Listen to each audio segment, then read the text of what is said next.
Hello.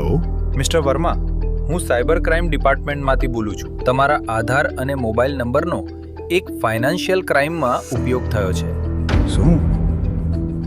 મને તો આ વિશે કાંઈ ખબર નથી. હમણાં તમે ડિજિટલ અરેસ્ટ હેઠળ છો. કેમેરા ઓન રાખો. કોલ ડિસ્કનેક્ટ થઈ ગયો તો વોરંટ ઇસ્યુ થશે. આ કેસ અહીં જ સસ્પેન્ડ કરવા માટે 5 લાખ રૂપિયા સિક્યુરિટી ડિપોઝિટ લાગશે. આ ફક્ત એક પ્રોસેસ છે. પેમેન્ટ પછી તમે ફ્રી થઈ જશો. પણ મેં કંઈ ખોટું કામ નથી કર્યું. હવે ડિસ્કશનનો સમય નથી.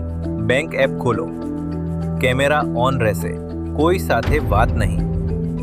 થોબો, ભારતમાં ડિજિટલ અરેસ્ટ જેવું કંઈ નથી હોતું. યાદ રાખો, કોઈ પણ ગવર્મેન્ટ અથવા પોલીસ ઓફિશિયલ વિડીયો કોલ પર પૈસા નથી માંગતા. કોઈ પણ ઓફિશિયલ તમને બેન્કિંગ એપ ખોલવા કે પેમેન્ટ કરવા ગાઈડ નથી કરતા. જલ્દી નહીં, ડર નહીં, પ્રશ્ન પૂછો અને તમારા પૈસા સુરક્ષિત રાખો.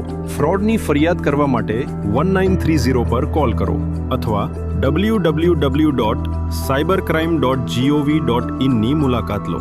સ્કેમ સામે લડવું હોય તો બોલ્ડ બનો, એલર્ટ રહો, કારણ કે હૌસલા ઓન તો સ્કેમ ગોન.